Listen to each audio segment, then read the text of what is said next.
Welcome to the Outer Realm with Michelle DeRoche and Amelia Pisano. Airing live on the United Public Radio Network, 105.3 FM in New Orleans.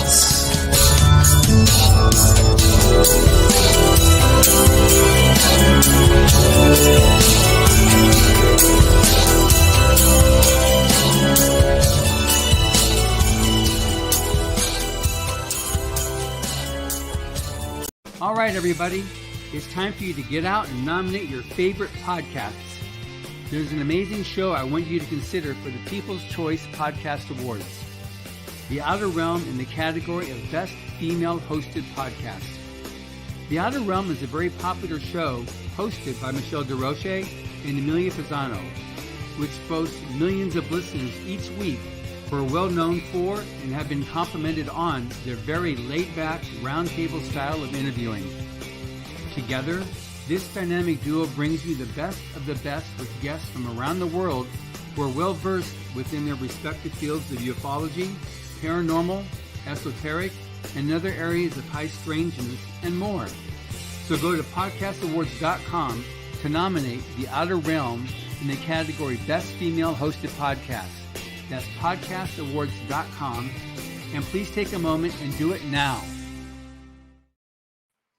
Good evening, everyone. Welcome to the Wednesday night segment of The Outer Realm. We are broadcasting right here on the United Public Radio Network, UFO Paranormal Radio Network, 105.3 and 107.7 FM from the beautiful city of New Orleans. We're fully sponsored by the amazing people over at Folgers Coffee, who have been a part of our journey since the very beginning. So thank you, Folgers. We could not do it without you.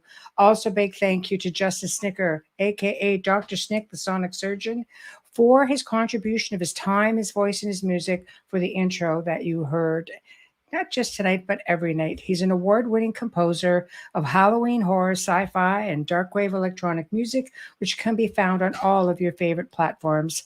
Also, big thank you to Steve McGinnis, the artist behind the banners and logos here on the Outer Realm, who can be found on Facebook and Instagram, also specializes in the Halloween and horror genre. So check him out, does great commission pieces.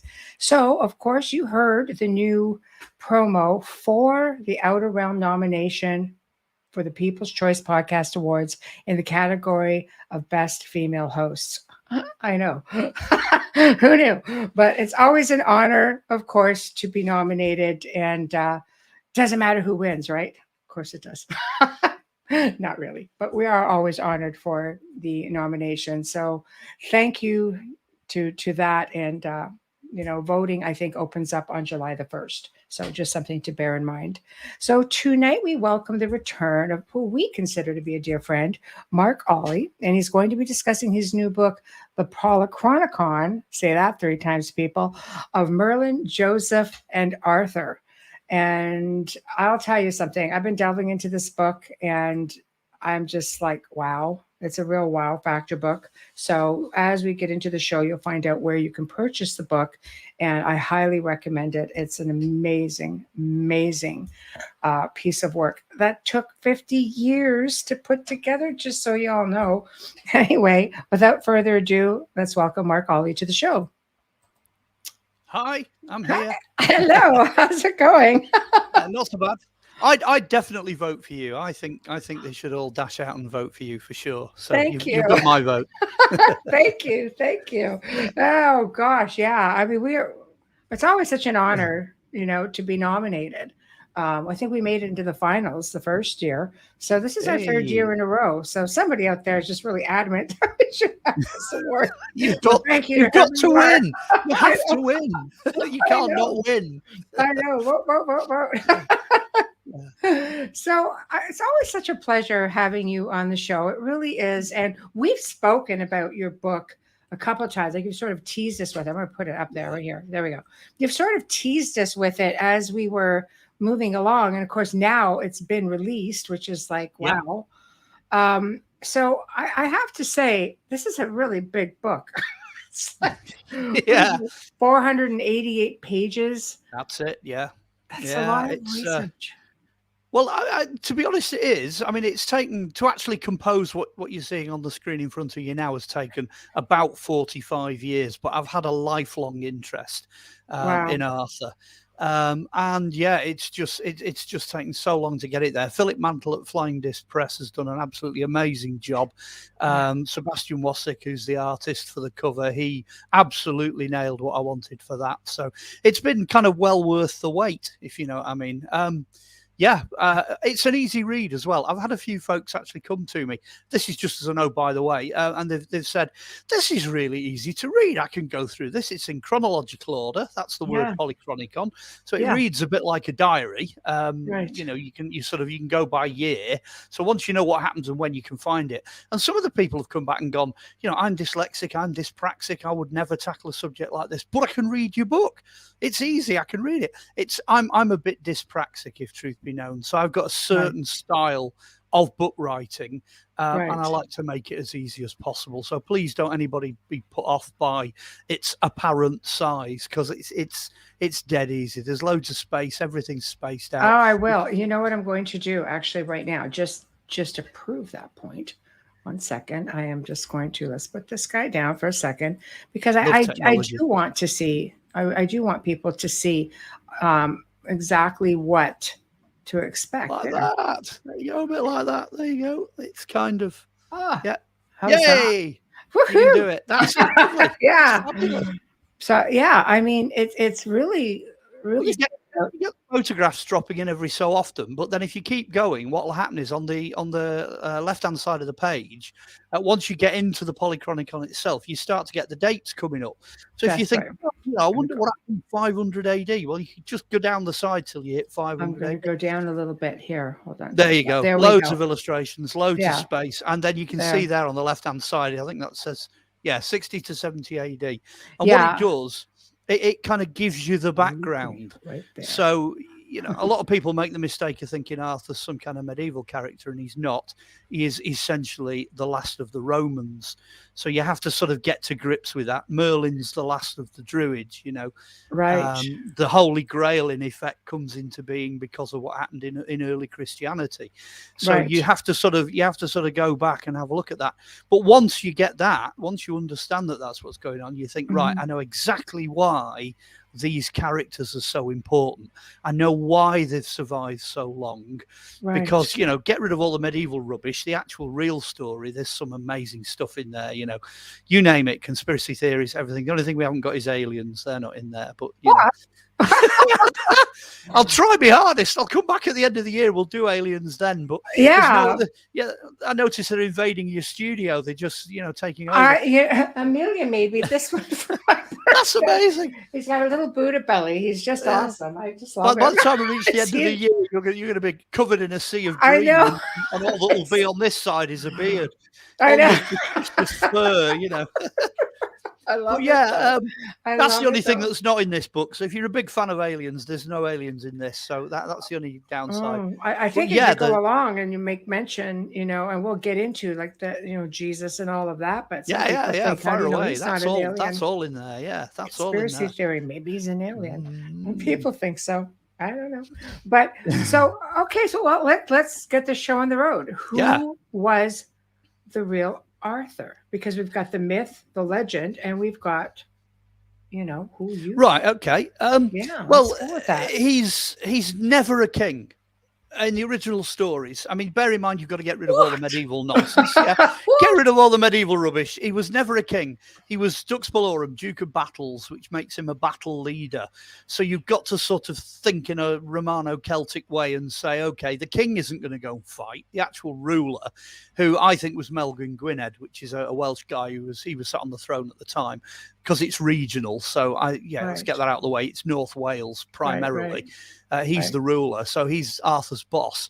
But he tells Arthur where to go and what to do and how to sort of, you know, go and deal with his battles.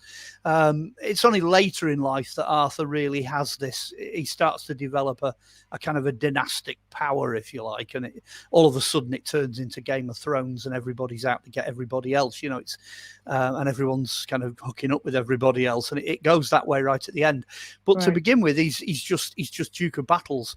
He's just a really hard, kick-ass warrior. None of his Mhm. kids outlive him. He ends up killing some of them in conflict. He has 3 wives, none of which, survive him. There is no dynasty, there's no Right. Right. there's It's no not all real glamorous. ancestry. So Yeah. yeah, but that's why he survived as long as he did. The Anglo-Saxons had no idea who the hell he was, so they just basically ignored him. So that's why you don't have Right. anything to do with the Anglo-Saxons. Plus the fact if there's some guy out there that's really kicking your ass, you're not going to big him up. You're not going to build him up. Go, oh, hey, this hero, he's battering us every week. They Right. just don't do that. But the Vikings and the Danes and the Welsh and the Irish and to some extent the Scots, they're all like, hey, we like this guy. Let's write some heroic stories about him. He almost becomes the English equivalent to Beowulf, by the time they finish with him. But Right. that's where the stories are. That's where we're at. Right. Forget, Martin Bormann's Excalibur and all that medieval nonsense. Nothing like that. Right. It's proper gritty stuff. Proper gritty stuff. Right. So he was never king. Nope. So what's the whole lore with the Pendragons? I have to mention because that one comes up a lot. Arthur Pendragon. Yeah, it goes back to his dad. His dad is called Uther Pendragon. And it comes from one of Merlin's prophecies. It's about the only thing we can date, actually, because it's Halley's Comet. Off the top of my head, you'll have to check it in the book later, but I think it's about 411 AD, something like that. You've got Merlin chatting away to Uther Pendragon, and all of a sudden this comet flies overhead. And what Merlin says to Uther is, there's a tiny comet chasing it. There's a little one in the tail. So Pendragon is the big dragon, the foremost one, but this is a prophecy that, your offspring, your child, will be the next dragon, as it were, chasing you. And that's where the Pendragon comes from, foremost dragon. The dragon is the battle standard of the Western Roman Empire. It's the red dragon. The Scythians carried it. The Romans carried it. Right. And Arthur carried it on. So, yeah. Wow. That's fascinating. I mean, I can't wait to get into the history of it. So where do we start with this? Because I've taken a bunch of notes, obviously. Yeah. You start off with 5 main questions. Yeah, I do. That's how the book starts off. So can we go through those? Yeah, go on. Yeah. Why they're so relevant? Yeah, great place to start. Right. Well, basically, at the end of the day, if you do what I realized I had to do fairly early on, and that's get hold of all this medieval stuff, which is nonsense. Most of it is utter nonsense. You know what I mean? You have to get hold of all of that and throw it in the bin, and you have to get back as far back as you can go. So anything after Geoffrey of Monmouth is nonsense, and half of what Geoffrey wrote is nonsense. Right. So then you have to sort of track back and say, okay, where did he live? When did he live? What could he actually do? And then I think the next question after that is, what happened to his legend? And then I can't remember. There's another one in there somewhere. The olding surviving.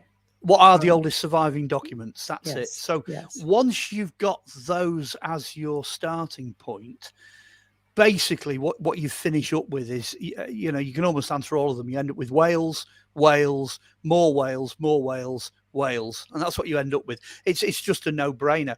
I assisted in the 1990s with a book called The Keys to Avalon and the follow-up Pendragon, The Search for the Real Arthur, which Scott Lloyd and Steve Blake did for Element Books. Sadly, Element went bust before they did Keys to the Grail, but that would have been amazing.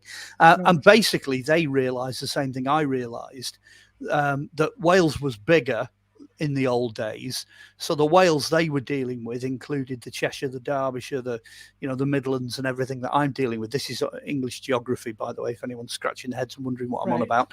But it was bigger. And they also realised as well that Arthur's base, if you like, based on place names that appear in the early legends, the fact that it's all written in, archaic Welsh, and the fact that all of his family are listed as living in North Wales, then clearly, if it quacks like a duck and it looks like a duck, shoot, it's a duck. That's where he lives.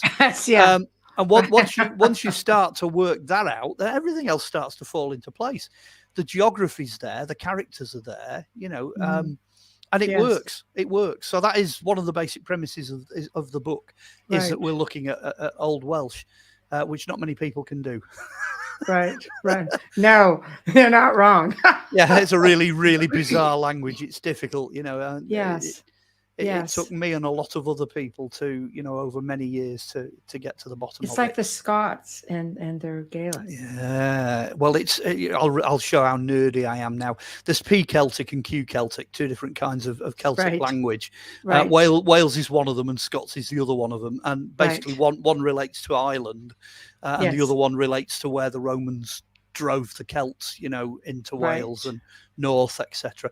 It's quite important because that language group constitutes a thing called the Old North, which is the Hen Ogledd in Welsh. And the Old North was there for yonks. It was there for thousands of years. The Romans couldn't get rid of them.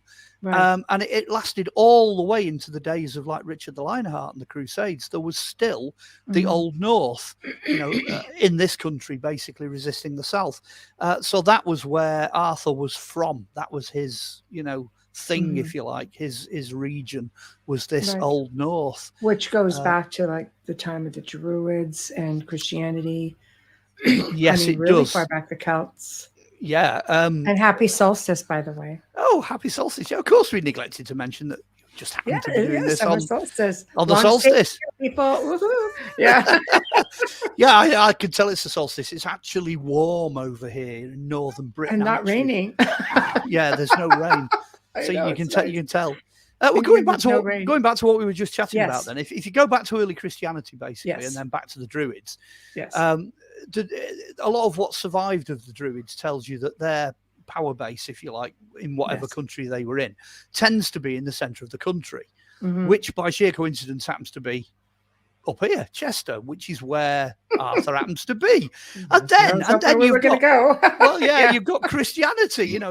Joseph comes to Britain, lands on Wirral Hill, which is where he really landed. Well, the Wirral happens to be a great big piece of land that sticks out right next to Chester and North Wales. Right. So, and then all of a sudden there's Arthur and his, capital city, Camelot, is Chester, and he's in North Wales.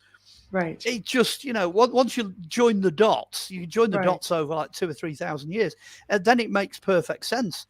So this is why that background, is, don't dodge the first couple of chapters in the book because they are crucial. The Merlin one and the Joseph one, those two are crucial. Well, and that's where I would like to go to. So Merlin, again, we've touched on that before. So what Merlin was, when I have said to you in the past, as Merlin was a real person, you're like, yes, there were 7. There are.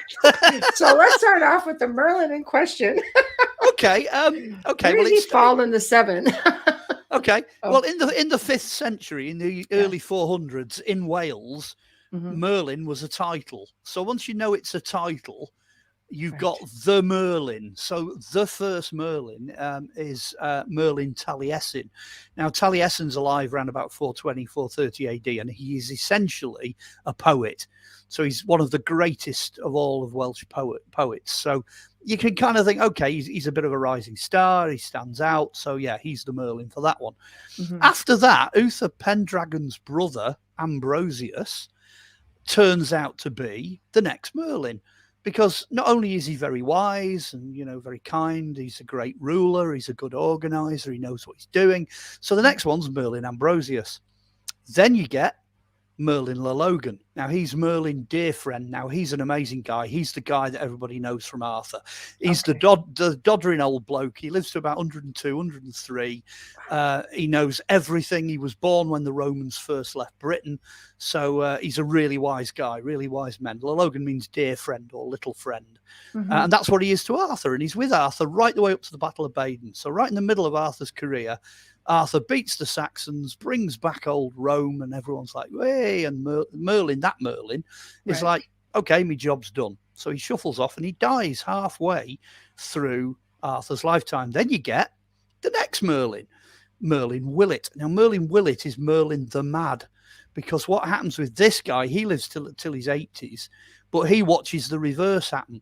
He watches Arthur's Britain and Roman Britain collapse and Arthur start to fail. And he's there when the civil war breaks out amongst the Welsh. So he sees his own people fighting his own people. And then to cap it all, Arthur gets beaten. He gets defeated at Camlan. And then he goes mad. He finishes up living, up in the Lake District, in the Forest of Caledon. He ends up living up there as a madman. Now, while he's up there, he ends up meeting the next guy. Now, the next guy after him, there's a couple of them. One of them's Irish, another guy's Scottish. There's one or two others, which kind of take the Merlins then up to being somewhere in the 600s, 600 AD. Right. But the problem you've got then is over that 200 years, the whole office of Merlin vanishes because of the Anglo-Saxons. They come along in the 600s. I think there's the Battle of Chester, 612, 613 AD, bang, that's it.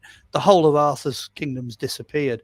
And the Merlins vanish with it. I think the very last Merlin I have any records of is a guy that's in Ireland, and all of them are just referred to then as bards. They're no longer given the title of Merlin. So there's actually quite a few of them. And the main one is this Merlin Le Logan. He's the main guy. He's the one everybody associates with Arthur. But if once you know there's two of them and over Arthur's lifetime, that again, that makes sense out of all of these weird stories. And two different relationships, two different sorts of connections, and two different time periods. It also means he doesn't have to live for 200 years, right? which is quite convenient, you know. Right. Especially if you're spending it fighting. So it seems to me that this begins then with Joseph, your Joseph character, and because that's what that goes way back. So why don't we drop back in time and start there? Because to me that is the most fascinating out of all of it. How you started here and then you end up here is like what? Well, how did that happen and where was I? Well, what you got to bear in mind is that you start with the Druids, and that's what Merlin is. So when the Druids as an office and Merlin as an office comes to an end, that's the end of a religion that's been going between 3,000 and 4,000 years. It took a long time to build up the Druids, but at the same time as that's going on, you've also got the rise of Christianity. Now, Christianity is all-encompassing. It literally swallows whatever it comes into contact with. And this book is an absolute whiz for explaining how that goes on. It begins at the beginning because the very first Pope, Lucius, I think I'm right in saying his mum is British. So, there's something to start off. Everyone's like, whoa, didn't know that. So that gets us off to a great start, because then you've got the Celtic Church. The Celtic Church is founded by Joseph in 52. That's older than the Catholic Church that's founded by Peter and Paul in 62, 63, something like that. So if you go and knock on the Pope's door, he'll tell you the oldest church in the world is the Celtic Church. That's here. So that gives the British Church and what's going on here an enormous authority, a massive amount of authority. And if Joseph came here, if he eventually kind of hopped, from the Middle East through, southern France, around Spain, and eventually he ended up here at Wirral Hill, there's a pretty good chance that whatever the Holy Grail is, because I think you might have noticed in the book there's about 27 of them in total. Whatever you decide the Holy Grail is, there's a pretty good chance that it's here. And if I was a betting man, I'd say there's a pretty good chance it's in North Wales, because that's where you'd expect to find it, or on the Wirral, one or the other. And then once you've got that, once you then start to think, hang on a minute, you've got the origins of Christianity here, you've got the first church here, the Holy Thorn Tree here, Joseph and his followers here, you've got the Holy Grail here.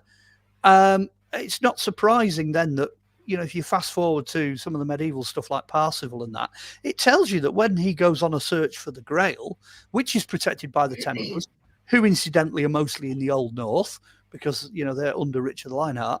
When he decides to go in search in the medieval tale, he goes to Wales. Parsifal is a Welshman. So some of what they're putting in those later legends are there to tell you that actually the early legends are right. That's true. But you need that background. Grail. Okay, Grail. What is the Grail? That's the big one. Yeah, it can be a number of things. I'm going to stick with, yes, if you want Sangral, which is Viking for the, in capital letters, Grail. A Sangral is a life-giving cup that sustains a company of people. Well, the Grail, Sangral, is the cup used at the Last Supper, which I think I finished up tracing to Spain through some Islamic shipping receipts that were written in the 1200s. Honestly, it's bizarre. You've got to read the book. You couldn't. It's fascinating. couldn't make this stuff up when you actually start joining the dots. Yes. In which case, it's probably a stone cup, but it could equally as well be made of wood or metal or one or two other things. But I'm going to go with a stone cup, and it's the one used at the Last Supper. Now, this is where it gets difficult, because that means in medieval times and earlier, any cup that was used for communion could potentially then be referred to as a grail. Correct. So that really makes a mess of that. You've really got to be very careful, because the whole communion experience was not in the medieval times, especially not in the early medieval times. It was not open to the general public. If you weren't part of an order, or you weren't ordained, or you weren't a monk, if you didn't go beyond the screen in the church to the sort of holy place, then you never really got involved in communion. So it became a mystery, a divine mystery. You've got other things. You've got Spear of Destiny. Maybe that's a grail.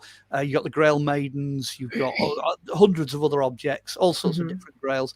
My favourite's the Welsh one. They think that Joseph of Arimathea actually had 2 Roman glass vials or glass cruets, and he collected the blood of Christ in one and the sweat of Christ in the other, and that's the Welsh Grail. That's the one that's buried with Joseph somewhere in Wales.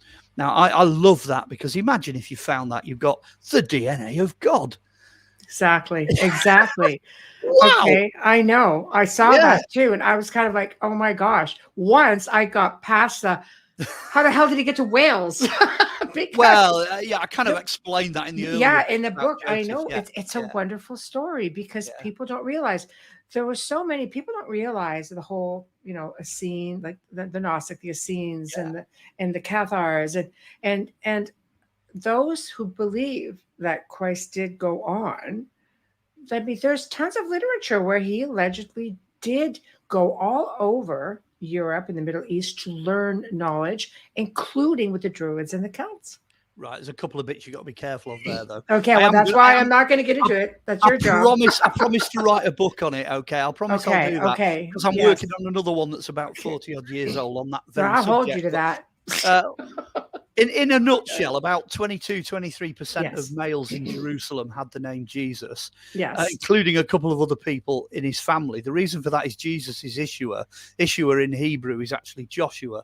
Right. So once you know that, like Mary, of course Jesus could do, loads of things after he died, because, his brother was, a twin. James was his twin, or looked, so similar that he was referred to as the twin. So any one of those people who have that name with that kind of a look could have, been, as it were, mistaken for the Messiah, and of course they went across the world and they evangelized and they did all this stuff, So the opportunity there for, shall we say, mistakes and mislabeling is tremendous. I am a firm believer that he didn't survive. He survived the cross, but he didn't survive to live on. I'm also a firm believer that he also didn't have a bloodline, so that's going to make everyone's going to go, how on earth? Like, what? I know.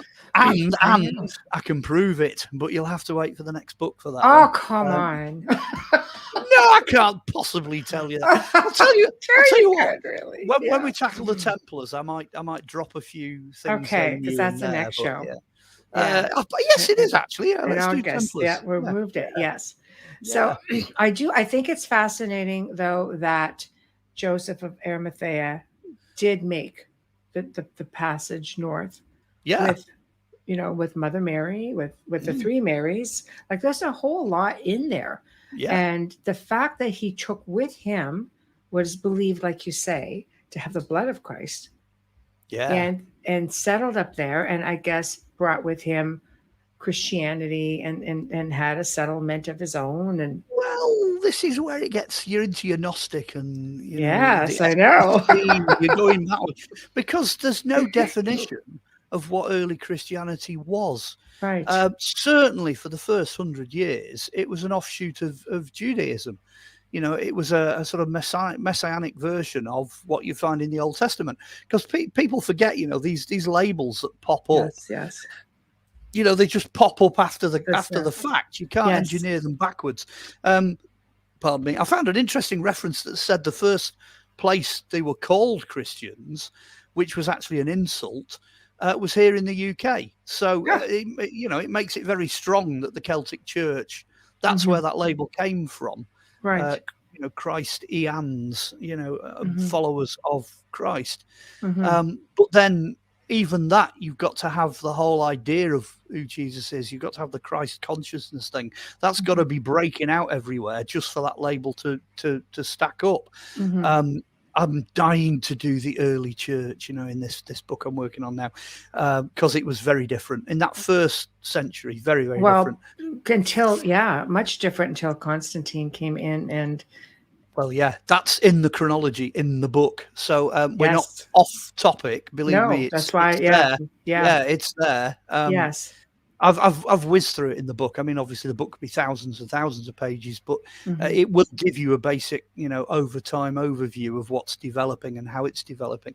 I mean, we had Christians up here in the 70s and 80s AD. So, we've got archaeology to support that. Anything between sort of 70 AD and 170 AD. Right. We've actually got physical evidence they were here.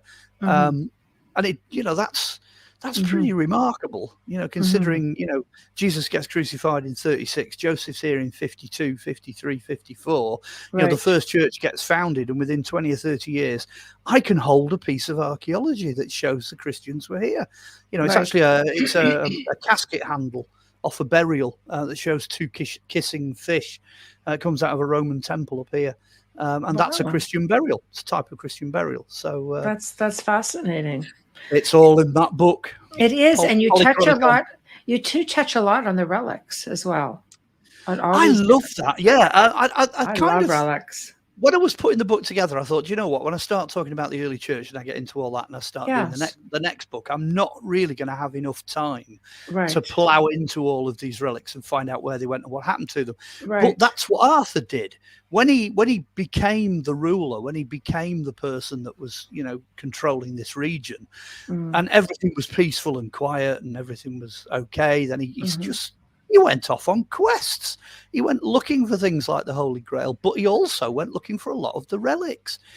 So I thought, you know what, I'm going to do the same thing because it's quite pertinent to where a lot of these relics end up. They're ending up. Quite a few of these things finish up sort of parking up in the Old North. Right. So you can clearly see why he went off looking for them. Also, it gives him a right to rule. I mean, that's been a thing down the ages. If you can wave the spear of destiny or you can wave a piece of the cross of Christ, you can go, hey, I've got divine right to rule because I've got these things, and that thread runs through the Arthurian legends. It's there. Right. Right. Well, I mean, I'm specifically interested in, you have these relics that ended up like the casket. The Cathars at Monsignor.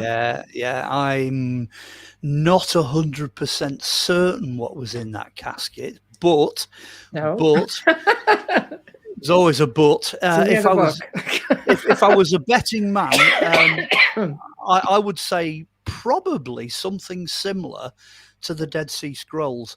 We seem to think that, the Dead Sea Scrolls and Nag Hammadi Library, all these lost scrolls, that we think it's a new thing, but it's definitely not a new thing. When the Templars went digging under the Temple Mount at Jerusalem, I think that's what they were actually after. They were after some knowledge. Early knowledge material. And I think the Cathars had possession of something very similar. When you look at what they valued and what they were and the way they built their religious outlook, you think this looks more like Gnosticism. It's early Christianity in a different form. So then you've got to ask the question, where did they get it from? Where did it come from? So it must have had its origins in people going, back into Jerusalem and the Holy Land on pilgrimages, which they did for 1,000 years before the Cathars. People forget that as well. When I was doing this book on Arthur, there was, somebody's account from the 300s where they'd gone over, and then somebody's account from the 400s, and then the 600s, and then in 700 and something, this Saxon bloke went over there. And, by the time you finish, you think, well, they were just constantly going over there all the time. The pilgrims never stopped. There wasn't a break in that period, you know. Right. The same would have been true in the 500s when Arthur was alive. You know, it's said that Sir Gawain went over to Rome and then went on a pilgrimage and then came back. Well, Gawain's, you know, Arthur's #1 general, and he's also Arthur's cousin, older cousin. So that input is constantly there. It can't be ignored. Well, I think the Holy Land was an intriguing place for anyone of power. It still is. I mean, even, you know, you get into back at the time of World War II. Yeah. Go down to south of France, places like Chateau, Monseigneur. Like, I mean, Hitler himself was looking for the holy relics. Yeah, searching for the Grail. I would love to know what his concept of the Grail was. It's okay to just use that word Grail, but it's a bit kind of throwaway, if you know what I mean. I think he was just after everything. Do you know what I mean? Whatever he could find. Oh, absolutely. You know, and do you know there's probably still things out there that he found and then he hid again. You know. Oh, without a doubt, without a doubt. I mean, technically speaking, a lot of people, you know, look at the old city of Carcassonne, or they look at Rennes-le-Château. But Rennes-le-Château used to be a Roman stronghold. Yeah. So, you see, like, so I mean, there's who knows what's there. And when you're dealing with Arthur, you've got to remember that as well, because whatever Arthur's doing between, say, 450 and 550 AD, he's doing it the Roman way. And he's doing it on Roman or Celtic sites. Right. So if somebody comes along and goes, hey, there's a big castle over there, and, you know, King Arthur came and, you know, did this, that, and the other. If that castle's isolated and there's no other archaeology to support its existence before, let's say, the Normans, about, you know, 1000 or whatever, 1050, if there's no archaeology before then Arthur never went there. It's that simple. If you don't have the Roman stuff to back it up, then clearly it wasn't there then, you know. You've really got to dig deep to make sure that your dates... I mean, there's a couple of guys over here, they're fabulous. They really dig up all this Arthurian nonsense, and I do slag them off in the book slightly, but I'm not going to name the names here. But the biggest problem they have is they don't actually have a look at when stuff was written. So they're just mixing all this nonsense up. And there's no chronology, there's no datable stuff in there anyway. So they're pulling stuff that was written in the 1600s and merging it with stuff that was written in the 900s, and you can't do that, you know. Anyway, they come up with some real nonsense, but I'm not going to say who they are. Yeah, it is really difficult to put it together, because like I think your book has something for everyone. You know, you get back into, because I am really big into the old, you know, the old ways, you know, pagan at heart, I think. And I follow, there's not a lot to follow on the Druids. So you really got a lot of research there, because it's all oral history. Yeah, everything in the Merlin section covers Druids. Yes. And what's in there is pretty much everything there is to know. You know, every quote that has survived is in there somewhere. I'm the only person, I think, who's made sense out of how that then ends up flowing into Romano-Celtic. That flow, you'll find there's no break in the book. It just runs straight in. Oh, it's great. And then it explains how the stuff that is, you know, Celtic, Wiccan, pagan, whatever, how all that material then literally gets sucked up by Christianity. I've actually quoted the various popes and the various people in there who say, hey, you know, if that site's being used, you stick your church on it, you know, or whatever, but don't destroy what's already there. That's the kicker. And also the Romans really, really didn't like Druids and Christians. They're the two sets of people that they really, really didn't like. So inevitably, those two categories of people get pushed together. And I think they get pushed together here in this country. And the outworking of that is Celtic Christianity. It's Celtic. It's what we have over here. That's what happens when you take all what the Druids had, all that Christianity had to offer, Judaism and even Egyptian material and Babylonian material and all that. When you shove it all together, what you get is basically Celtic Christianity. That's where it ends up.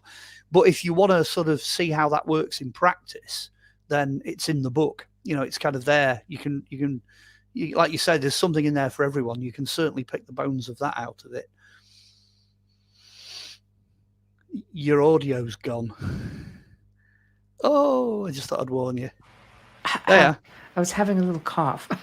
Okay, that's all right. Yeah, but I would say it's still evident today that it's still very strong in the mixed cultures. You know, the whole Celtic architecture. Just if you look at that alone, not counting anything else, you could see it's still very strong roots in your country. Well, it comes out in Arthur. It comes out in the Arthurian material again, because when you look at Arthur, a couple of generations back, he's got somebody Spanish.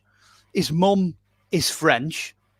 He himself is living in part of Wales that is heavily influenced by the Irish.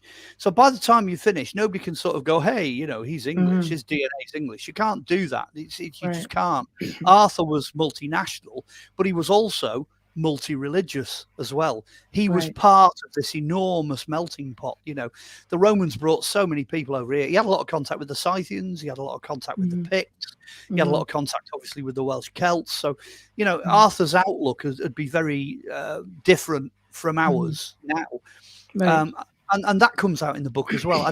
You can't sort of go around saying, oh, this is the way, this is the way, this is the way. You can't. You've got to put yourself back in his shoes. And then you suddenly realize that nobody's got the monopoly on truth. You know, it flows.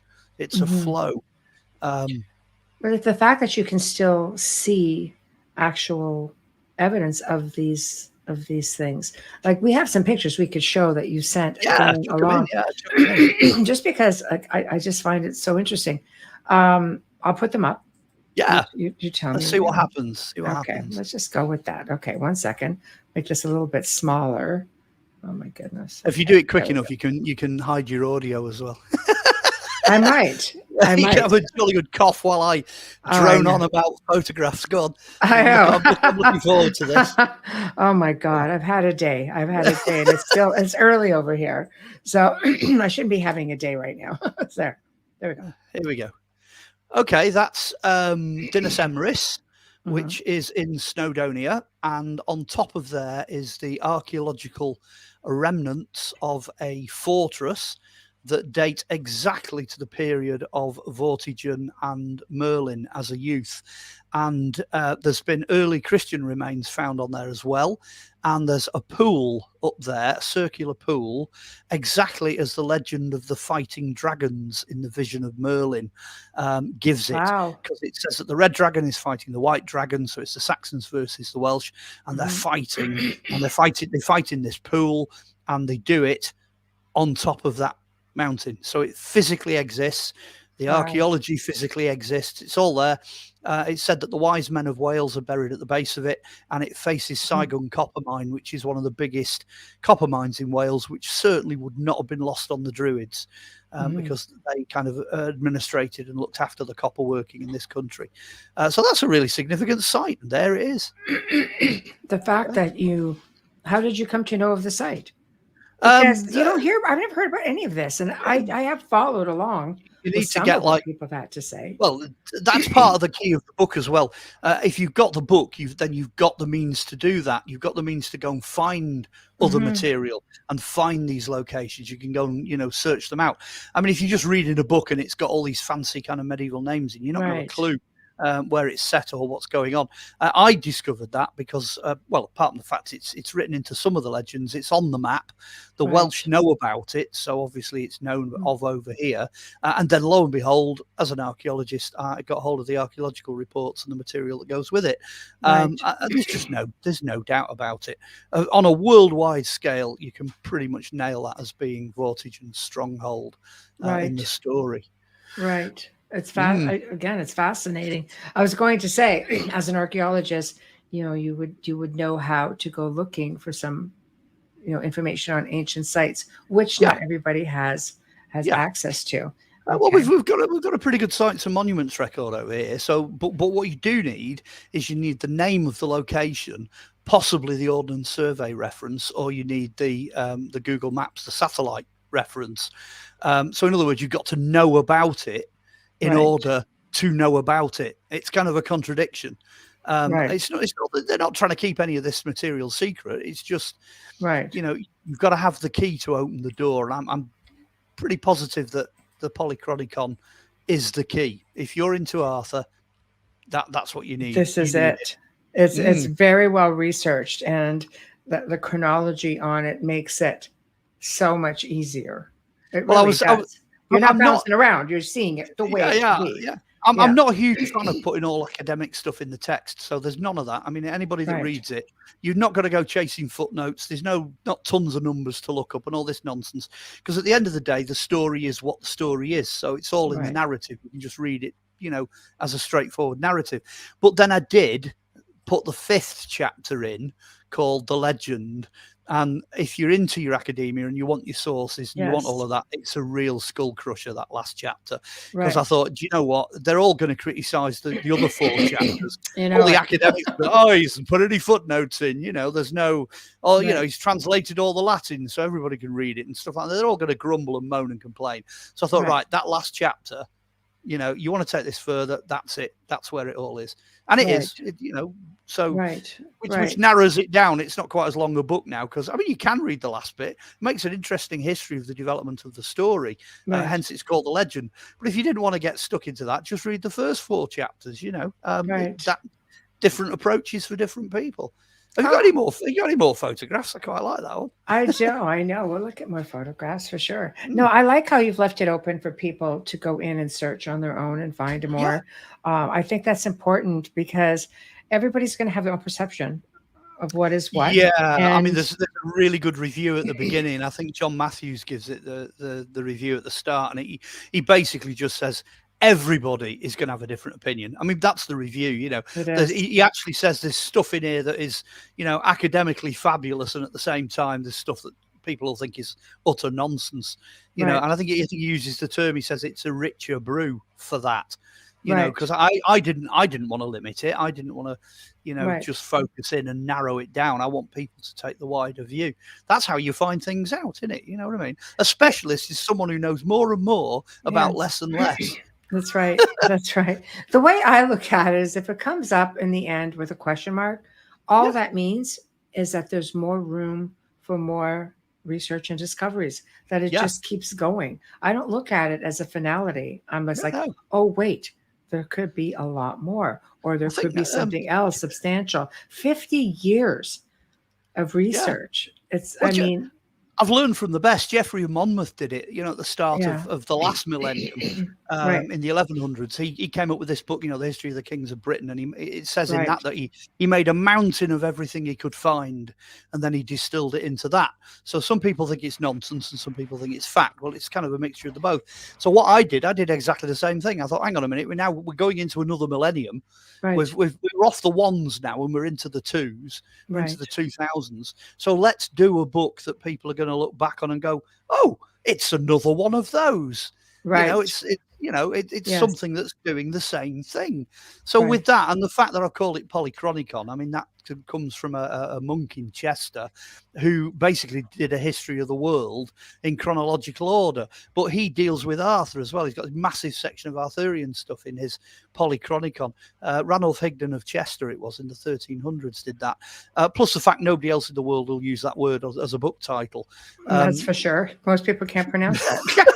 Well, with King Arthur, they're putting out like 300 or 400 books a year worldwide, so it's really hard to get a title that nobody else has got. It's true. It's true. Well, it's definitely unique. I can tell you that. Well, somebody joked the other day. Somebody said, "Call it Ollie's Polly." Why not? So why not? It's got book. It's a bit zippy. It's got Merlin, Joseph, and Arthur on the front cover, so I think people are going to know what they're going to get. They're going to know what they're going to get either way you looked at it. Hey up. Oh, now then, that's a nice one. Yes. I went searching for Joseph's holy thorn tree. And to be honest with you, it's kind of a nice image, because nobody thinks there's any thorn trees on the Wirral. Nobody goes looking for the holy thorn on the Wirral. And I always say to people, if you happen to find a thorn tree and it's white and it's flowering in January, phone me up and tell me if it's on the Wirral, because that's got to be an offshoot of the holy thorn. That one, by the way, isn't. It's just another thorn tree, but I thought it was really nice to cover that subject, because it's really prominent. Actually, I think I took that round about the time of the solstice, the year that I took it. So it kind of fits, that's quite a nice appropriate image. But that's kind of what you'd be looking for now, I think, if you were looking for offshoots of the Holy Thorn, because it would have had to multiply. So they would be, a number of these thorn trees, but they need to be white. They need to be flowering in January if you've got the right one. Okay, perfect. Next. Here we go. Takes a minute. They never let me do more than one unless I come up with a complete. Hold on. Oh, you've got. I sent you some good ones. You did, and I'm going to put them all up too. I just want to make Hey! them small enough so we can see them. They're the beauties. So I'm going to come up and I'm going to have a look. See, our audience loves show and tell. Besides that, excellent. I mean, I had 40 years to take these photos. So in the end, it was difficult what to put in and what not to put in. Yes. That was one of the last ones I took. Actually, it's a kind of an atmospheric shot of Bardsey Island. Now, Arthur and his family tend to be traced back to this bit that sticks out from Wales called the Clyne Peninsula. The Clyne Peninsula has always been regarded as a holy peninsula. Right down at the bottom end of it, there's this little island which nobody can get to now. There's no ferry. There's nothing like that. It's protected. It's a protected site for wildlife and things like that. But if you have a look at the archaeology on there, it's phenomenal. There was loads of holy settlements. There was a Celtic church on there. There was a mini monastery on there. That's where, in the final analysis, the two Merlins, so Lologan and Willett, are supposed to be buried on there. Oh, wow. They were taken there to be buried when the Saxons had started invading. So basically, they took them to the furthest point away from danger they could. And then it's also said that Merlin Lologan took the 13 treasures of Britain and hid them on that island. So it's a tiny little, it doesn't look much on there. It's just this blob of a rock. There's one building on it and it's stuck out in the middle of the ocean. So you'd look at that photo and think, why on earth has he put that in? And yet it could potentially be the most important site in Arthurian Britain. There's going to be stuff on that island that's going to, make your hair stand on end and your eyes pop. But, and this is the big one, you can't get at it and you can't just go digging on there. So that's what I was going to ask you from an archaeological standpoint. Is it protected?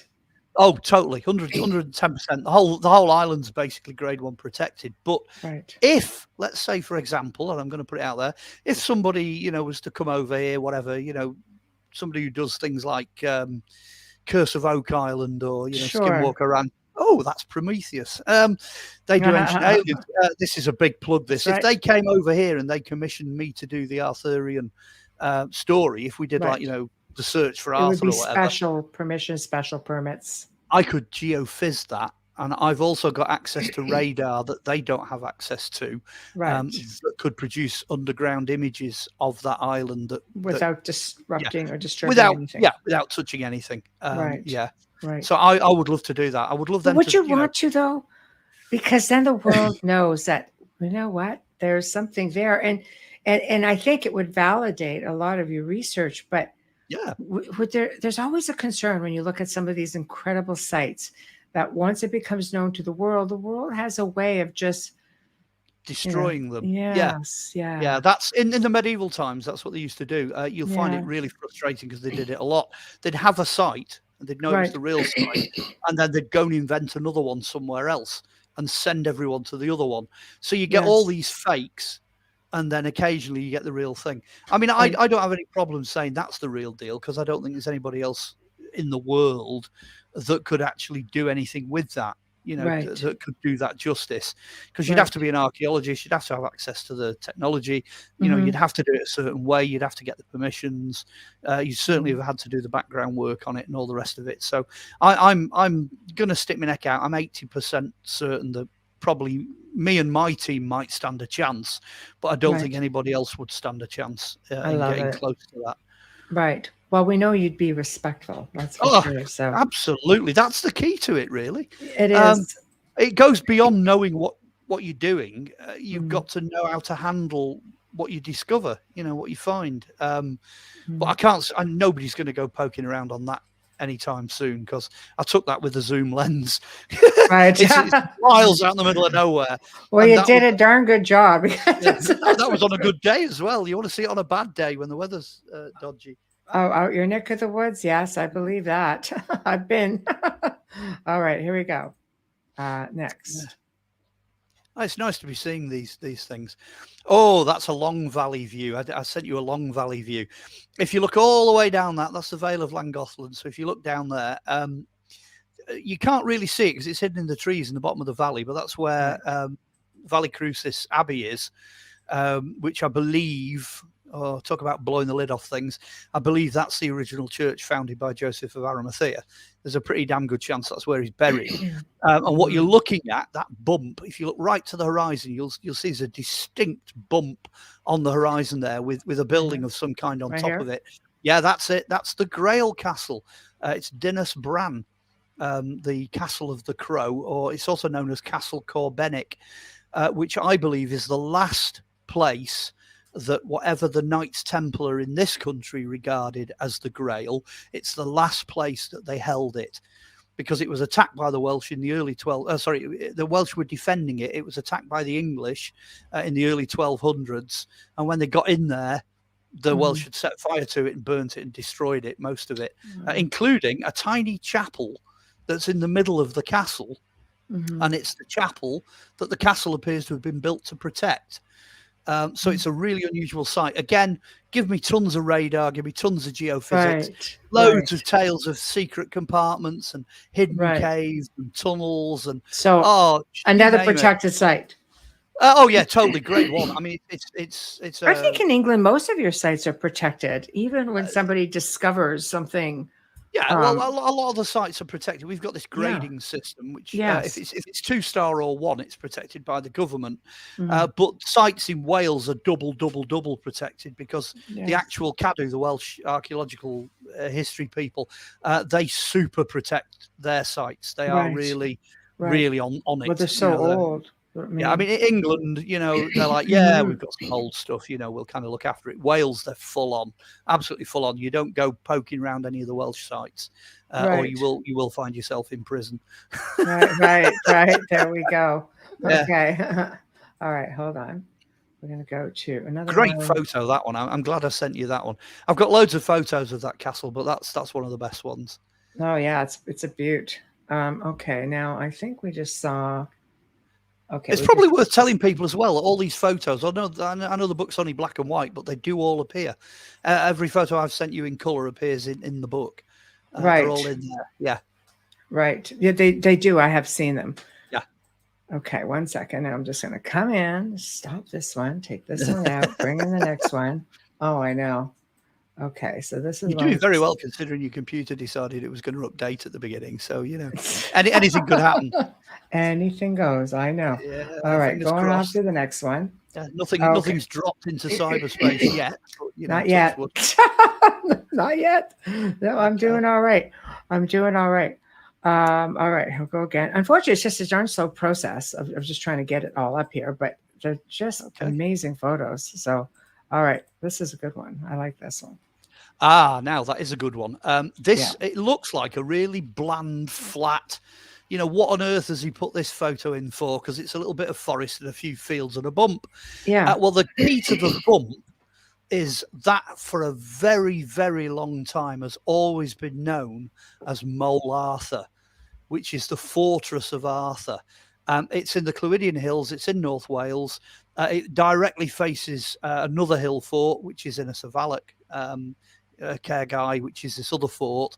So it's like you've got Arthur's home, which is what that is. That's his home fortress, facing what later becomes Avalon, which is this other fortress.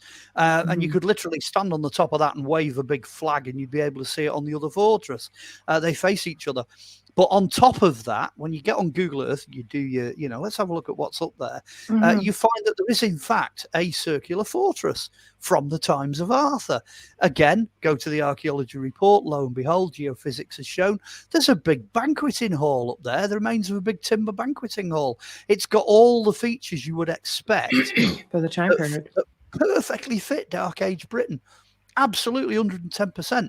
I think the name Mole Arthur only appears in the records in the 1600s as being written down, Right. but that's not the kind of site that the medieval folks would have made up. You know, they're not going to. It's not some impressive castle. It doesn't belong to anybody important. You know, it's a bump. It's a bump on the skyline, and that's the point. You know, but the archaeology's there. Everything fits. So if you want to know where Arthur, you know, went home for a butty and a cup of tea, that's where he went. That's his home. That's where he lived. Wow. So I mean, we're getting into, you know, medieval times. Like which era would this have been? Well, the hill fort is what's known as Romano-British. So you're looking at a time period that began towards the end of the BC period and then ran through to the end of the Romans. So, you know, if I was to take a stab, maybe they were settling the top of that somewhere between 1000 and 500 BC. They would have started building structures and settling it. But the key to it is the last structures, the later structures, they could drag on to the 400s, the 500s. You know, it only went derelict when the Anglo-Saxons took over in the 600s. And that's the key. That's the kicker. It's very similar to the other site where Merlin was, you know, in terms of what's on top of it. Very similar. Because, throughout Europe, I mean, through thousands of years, they just build over top of everything. Yeah. So it's so difficult to, you know, the fact that you could find this information. Well, they've surveyed what's left of the ramparts, the walls, the circular battlement, and the entryway, and that's clearly an Iron Age hill fort. There's no doubt about that at all. But through doing the geophysics and the archaeology on top, the later layers, if you like, the last layer is clearly, you know, Dark Ages before you kind of hit it going derelict, which is precisely what you'd expect to find. You know, it's brilliant. Yeah, I'm glad you put that one up. Oh yeah, I'm putting them all up. Never mind, they're great pictures. Yeah. What's that? We've got some great ones coming. I know. I know. Yeah. I couldn't really pick anything specific because there's just so much really good stuff.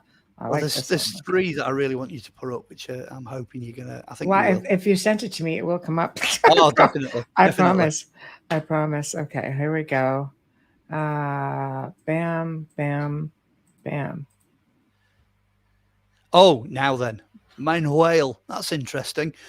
You can go all over the world, and wherever you go, that is the only physical object with a direct association to Arthur. Okay. Now, there's a historian lived in North Wales called Gildas, and he's a historical character. He actually existed. He wrote a book called The Life of Arthur. He had a very big family, and one of his brothers was called Whale. Now, Whale actually had a mistress that Arthur rather fancied. So it turns out that Arthur steals Whale's mistress in the story, and they have a massive bust up, an enormous scrap. They fight over the lady, but Whale actually is a pretty damn good swordsman, and he injures Arthur in the leg. So Arthur says, look, we're never to talk about this ever again. Do not talk about this ever again. As time goes on, Arthur, you know, kind of has his way with the mistress. He settles down and becomes a ruler. Whale then pales into insignificance as he gets older, but then starts to talk about what he'd done to Arthur. And Arthur just says, look, that wasn't the deal. The deal is you don't talk about this, so I'm going to chop your head off, mate. So he sticks him on that rock, brings down Calderbolg, Excalibur, whoomph like that, and chops his head off. That's the rock it's said to have happened on. And it's always been next to the old bank building in Ruthin in North Wales. You can see the plaques on the wall behind that explain exactly what it is. And it's always been there. It's a prehistoric boulder made of limestone. But that flat top, you know, the story that's associated with it, that story was only written down in the 14 and 1500s. So it goes back a long way. And Gildas is a historical character. Therefore, you can assume that the rest of what goes with Gildas is reasonably historic. But as soon as Arthur chopped Whale's head off, Gildas took the book, The Life of Arthur, and he threw it in the River Dee. So we don't have it. At which point, everybody who's got an interest in Arthur will go, no, I know. Why? So that really backfired. I wish we'd had it. Wow. We've got other writing by Gildas, but sadly not The Life of Arthur. Wow. So there you go. And that's that rock. That's what that rock is. And it's funny, you made mention of the sword that we all know as Yeah, Excalibur. And what was yeah. it really? Well, it's Calibolg or Caliburn or Caliburnus if it's Latin, Right. and it's known as the flashing one. If you can find the shot of the lake, there's a shot of a lake with the sunset going down, a big orange kind of sunsetty thing. That'd lead nicely into talking about the sword, Okay. because Let me look. Sunset over Bala Lake. Is that the one? that's the one. That's it. Fabulous. All right. It's kind So that is I can tell you beautiful. about this. Okay, one second. I mean, it goes. I can tell you while you're finding it because it goes back Yeah, to the yeah. story It's- about the sword in the stone. Well, Okay. it's not some medieval thing shoved in a metal anvil in a churchyard. That's all the nonsense. That's where it ended up.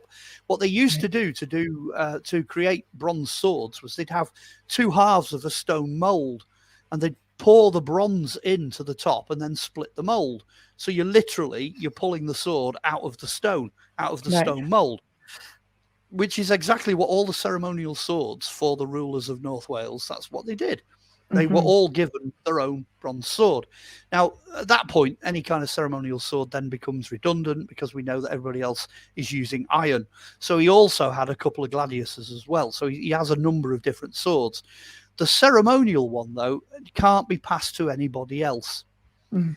So because the last battle, Camlan, is in Wales, on the way back, they go back to where Arthur was taught swordplay at this villa. There's a Roman villa on the side of Bala Lake.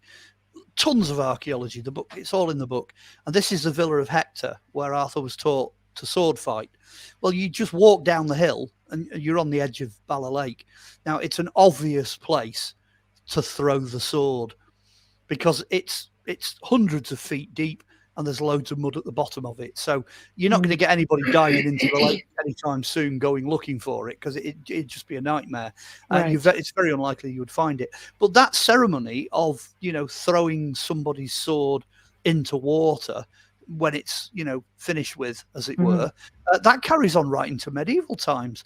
It's not widely known, but they were still throwing swords into water right up to the 1200s and the 1300s, Yes. So if somebody said to me again, if I was a betting man, where would Calderbolg be, the bronze sword, the flashing one, the shining one, Excalibur, where would it be? I'd say it's in the bottom of that lake. That's where it is. Wow. Wow. So, people are thinking they're going to find this thing. No, that's the one. That's the one you're not going to find. The one you do stand a chance of finding actually has an interesting story to it.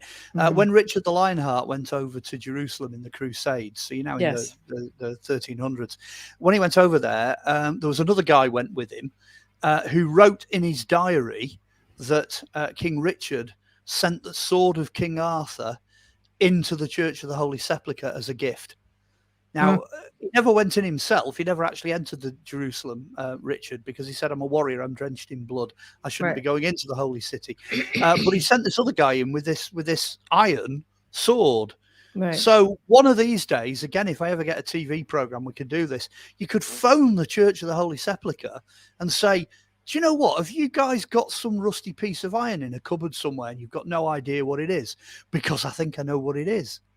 Because I'd like to bet they never throw anything away. Nobody ever throws anything away if you're in a monastery. Right. They'll have it somewhere. But that's where I think the iron swords, or at least one of the iron swords of Arthur, I think it's in the Church of the Holy Sepulchre. I think that's where it is. So you've got one over there, and the bronze one is in this lake. That is fascinating to me. I'm just, So sure makes you want to go on an adventure with a big magnet. Oh, it's a shame copper's not magnetic. If they'd have chucked the iron one in there, if they'd have thrown the iron one in there, you might have stood a chance. Darn it. See, what do I know? I'm thinking I'm going to go catch bronze with a magnet. Well, with today's technology, I think if you put like a submersible into the lake and you took it right down and it was carrying ground penetrating radar, at the very least you'd be able to find out if anyone was throwing things in there apart from, refrigerators and bicycle frames. Right. All that stuff. You'd have a lot of layers. Yeah, you'd have quite a few layers, but you might stand a chance. You might, I don't know. Wow, so much mud. I think it's just the weight, Yeah, It's Yeah, unfortunate. the downside of it is that the end that they threw it into was Right. actually the end where the mud collects. Oh. So it's the drain out end of the lake where they've put it. So it's guaranteed it'll be somewhere in this huge sloppy expanse of mud. But maybe Right. that's for best, maybe that's for best. I think some things are best to be left. Yeah. It's unfortunate. I think we as human beings, we just want to, and I won't say we're not desecrating it, we're preserving history. But Yeah. when these people were buried, they were meant to be, like when we bury our loved ones, I don't know, would we be mortified if 100 years down the road or 500 years down the road, they're just digging them all up? I mean, Well, they've like that's perhaps that's the point of the fact that nobody's found Arthur yet. Nobody knows where he is. The number one most significant person of Dark Age Britain, and nobody's got a clue. Not the foggiest. I do give some clues away in the book as to where I think he is, but they've not dug him up yet. They've not found him yet. It's sort of the whole Genghis Khan thing too. Like there's just some that have managed to evade. And Arthur, I think they've found the tomb of Genghis Khan, but the downside, the downside. I thought was they had an idea, but I didn't know. Well, when they found it, he wasn't in it, which is hardly surprising because I think, if I remember right, it's in the bottom of a riverbed. Yeah. What they did was they dammed the river, buried him, and then released the river, and the rivers carried everything away. So they found the tomb, but they didn't find anything in it. I think that's how it went with Genghis. Ooh, see, there's another book, I think, Mark. There's another book. That's a big fascination. But the writing of books, there's no end. But go on. I know. But it's just, you have this knack for the research. But I don't know. I think if Arthur's eluded it, could it just be that the man is buried under a whole other name? Hidden in plain sight. Yeah, now this photo actually leads us nicely into that because I think it's the further, it's not quite the furthest bump, or is it? Let me just have a look on here. One of those bumps, that's sort of in the distance beyond the mist is Alderley Edge in Cheshire, rising above the Cheshire Plains, above the Cheshire Mist. And that is my favoured location for the burial of Arthur because it was a Druid site. It's where they mined bronze. It was really significant on the road network for the Romans. The Druids were there. There's so many reasons I could just reel off as to why that's where his body could have ended up. And I'm not alone in thinking that because there's legends going all the way back to medieval times of Arthur and his sleeping knights, where they're all sleeping in this cave waiting to return at Britain's greatest hour of need. That legend can be traced back at least 1,000 years, 500 to 1,000 years at that location. Really? Yeah. Also, it faces the Saxons who were coming over from Derbyshire. So they had this idea of a ghost wall. So you bury your warriors on your side, they bury their warriors on their side, and you don't tread on their warriors and they don't tread on yours. It's called a ghost fence. It becomes this fence. Now, if I was doing that for Arthur, given the rest of what's in the book, I'd be looking at Alderley Edge in Cheshire as a potential location for his burial. Right. Oh, come on. Well, it's just nobody's found him yet, but that's where I'd be looking. Yeah, it's really frustrating because you'd love to get up there with ground penetrating radar and. It is. The only thing that stops it is the budget. I need someone to commission it. That's what I was going to say. Like, it's such a costly endeavor. I don't think people realize how costly of an endeavor that is even just to do something like that without digging, without doing anything, just that in itself. I mean, it's up there with things like searching for the Lost Ark of the Covenant, though, and things like that. It's if you had any money at all to throw at anything, and if you were to read the Polychronicon and think, we're onto something here, that's where I'd be throwing my dollars or pounds or whatever. I'd be quite keen on trying to get to the bottom of this one because it is a 1,500-year-old mystery, but it touches on so many other subjects. You could sort of go off and try and find out what the real Grail is. You could go off and find out what the Templars' connections were. There's all of what's popular at the moment is part of this legend, and very much so. So it's well worth chasing. It's worth doing something with, I think. Well, I think it's one of Britain's biggest legends, if not Yeah, the or biggest possibly legend. the world. You know, I Yeah. mean, Oh, absolutely. But I you know, mean, this for his you legend was guys, this is quite something everywhere. that's really, Yeah, but it's really yeah, near and dear. But I mean, the whole world knows yeah, about King Arthur, yeah, and I think that's the misconception behind it. I think is also what's led it astray from yeah, yeah, proper research with even yeah, there's really great authors out there, yeah, but I think being able to do the type of research required to really break it down yeah. is something that's lacking. Yeah, it's the believability factor. I think a lot of people in the past Yeah. have just gone, nah, we can't be bothered with this. It's just, it's nonsense, this, that, and the other. Looking at the medieval stuff, I totally agree. I Right. would not have tackled it if I didn't think that there was, a little bit more meat on the bone than what's Right. floating around out there. But Mhm. I've tackled it academically. I've done it as an archaeologist and Mhm. had a look at it. And, I'm standing on the shoulders of giants because, like you say, there are a lot of good academics that have tackled Yes. this over centuries. There's hundreds of years of research, but Right. you really have got to sort out the wood from the trees. You've got to be very picky, and you've really got to have the answers to those 5 questions we started with. Once you Mhm. know where you're looking and you know what you're looking for, Mhm. surprisingly enough, the answers are there. They're still there. Mhm. And Mm. do you think that you can keep going yourself after 50 years after writing this book?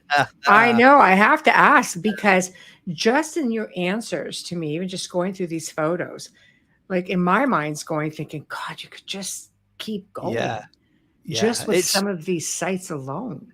Well, it's almost endless. It does lend itself Yeah. very well to a TV series. I mean, if you do something that you say, we might get 4 or 5 years out of this, which is basically, I've had a couple of series where it's lasted, over a 4 or 5 year period.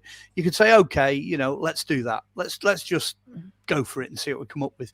Have a go at 6 or 8 or 10 episodes and just see where it goes. It lends itself very well to doing that because then you've got a beginning, a middle, and an end. Mhm. You've got a structure, and I think there's enough subjects. Or you could do it as documentaries. You could do like 5 1-hour documentaries and just call it quits. There's different ways of tackling it visually, which I think would work extraordinarily well. Mhm. And I think the technology now has caught up. You can do things now that you couldn't do 40 years ago when I started doing the book. There's so much more to go at. Mhm. That having been said, I don't know how long am I going to last. My dad lived till he was 89, so and I'm Mhm. 60, so I might have another 20 odd years. Who knows? Right. But I Right. might only have 15, or I might only have 10, or I might only have 5. I don't know. Nobody really knows. You I can't reckon. go anywhere till you get this solved, though. Just Well, saying. no, I can't, and I intend to carry on. I intend to carry on writing books. I intend to Right. do it. Right. But there's also that element that as you get older and your beard gets longer, you start to look in the mirror and think, I'm not going to last forever. So you've Right. got to what's contained in here and what I've got in notes and what have you. I need to make sense of that. Right. So we're sort of back to the current publisher, Philip. He's an absolutely brilliant publisher. He's brilliant and he's patient. Well, I don't know. I don't know how many other UFO Right. publishers would go, yeah, I'll publish a King Arthur book. Yeah, I know, let's but do he's, that. yeah, he knows though. He knows like who puts 50 years Yeah. into researching something if there's nothing there. Yeah, well, and again, it's a mystery, Yeah. because I was thinking about this. What's the connection between UFOs and Arthur? Well, I basically, could the think of connection some. is as a publisher, he can publish material. He can say, oh, I met this little green man on my back garden lawn, and he came out of this flying disc and all this, and that's what he does. So actually, what I'm doing with King Arthur is quite tame in comparison to that. It is. He's not afraid to tackle difficult subjects, and It's high if people, strangeness. It's totally, yeah. Yeah. And if people read the book's not standard. It's not a standard book on King Arthur by any No. means. There No. are things in there that are, as radical, conspiratorial, hidden. Oh, secrets, it's Yeah. all of that is in there, the same as you would find with, say, Roswell. Right. It is a cover-up. It's political, it's royal, it's religious, Mm-hmm. it's all of those aspects are in there. Mm-hmm. So in a sense, it is definitely in the same ballpark Mm-hmm. when you start to look at it like that. So hats off to Philip for having a go. Oh, absolutely. I was really happy. I said, he's going to take it. I said, yay. Yeah. Woohoo. Hey, now then. Shrouded in cloud on the right-hand side of that, as you're looking at the screen. The as I'm last looking one. at the screen. Yeah. There's like a sort of a mountain that disappears off. Yes. That is, if you like, the spiritual and physical centre of North Wales. It's Mount Snowdon, and everything to do with Arthur revolves around that mountain in one way or another. North, south, east, west. It's getting me now. You've given it to me. All the way from America. Wow. Yeah. So that is, if you like, the sacred epicenter of everything. It's certainly Snowdonia was a territory that Uther would have known, Ambrosius would have known it, Merlin would have known it, Gawain would have known it, Arthur would have known it. All your primary characters, all the Knights of the Round Table, all the adventures that Percival went on, and all the quests and all that sort of thing. If you wanted a central point, this is it. That's it. That mountain's it. That's Mount Snowdon. It's it's one of the highest mountains in Britain as well. So why not? Why not have that as the ultimate center? And if people are really clever and they look really careful, they'll notice the middle bit of that photo is actually what's in the background on the front cover. we sneaked it in, you see. So that's a little known fact. It's actually that slope that's on the front cover is that bit of slope. No, we'll make sure we put that up again. Right, yeah, go on, throw the cover up again. If okay, we will. That. I'll do it. I'll do it right now. you'll notice straight away that actually the photo in the background is that. Yeah, so we're going to put this up right now. So I mean, the cover is genius. I mean, I'll explain the cover as well, because there's a lot going on in there. Oh, absolutely. Yeah, you can see there. You can see the slope of the mountain in the background very clearly. That's Snowdon. But then the implication then is that these three characters here are in Snowdonia. So lo and behold, archaeologically, after a lot of study, right, under the name Merlin is the figure of Merlin. That's what Merlin would actually have looked like. That's based on a tombstone of a druid from the Romano-Celtic period, and several others. So archaeologically, with the help of the artist, we reconstructed that for Merlin. Joseph is the guy in the blue with his two cruets, which I mentioned earlier, the blood and the sweat. Yes. Well, he's a religious dissident fleeing from persecution in the Middle East. That's what he is. In reality, he's trying to get away from the Romans because they want to kill him and all the other Christians that are being a nuisance. So he flees across here to North Wales, and there he is. That's more than likely what he would have looked like when he first landed. And then, of course, the guy in the middle, good old Arthur there. He's wearing Scythian armour, because we had Scythians at Chester, Lancashire, up in Ribchester, and various other parts. So they were his number one, like SAS warriors, his number one troops, that were, so he would have gone for Scythian armour. But some of the Welsh legends tell you that his heraldic colours were broom flower yellow and pine needle green. So if you have a look, his overkirtle's yellow and his underkirtle's green. Right. So that cover is probably the first and only time anybody's attempted to really nail what these characters look like and then stick them in the geography. And then, of course, because the Grail is the Grail, and, the Grail is, many things to many people, there it is in the bottom right-hand corner. Yeah, maybe throw it in for good measure, just to be sure. Chuck it in. You can't have a front cover without a Grail, so there it is. That's true. So, he definitely does not fit the bill of the traditional legend type, what everybody envisions Arthur to be, with the big dragons and the banners and everything else. Like he's a warrior. Yeah, he's a warrior. Yes. There's a slight kind of, you can see where Tolkien got his Riders of Rohan from. Yes. Because it's got that kind of a look. It does. Yeah. I've taken it from the same source material Tolkien did. It's I've not completely ignored every source material for the legends. There But you have are to a go lot of with the legends. time period as well. Absolutely, yeah. What would he have worn at the time? Well, Yeah. if he's fighting the way he's fighting, and he's fighting the Saxons, Right. it's an advanced type of fighting. He would have used a mixture of leather and metal armor. I'm pretty sure he would have done. And what Yes. we know of the Scythians, that's probably the most likely. Yeah, it'd be pretty close, that's for sure. So Yeah, so there you go. You got Merlin, you got Arthur in the middle, and you got Joseph on the side there. Like I say, good old Sebastian. He did a great job nailing he those. did a bang up job. Way to go, Sebastian. We love it. Well done. Well done. Oh my gosh. So so many questions, honestly. You just keep throwing them at me. We're still going. So why Chester? I mean, aside from the fact that it's got the largest Roman fort. Well, right? Yeah, there's the answer. Of Arthur's time, or did they just stay there? Because how long were the Romans? Well, the Romans were at Chester they were there about 450 years. We know that.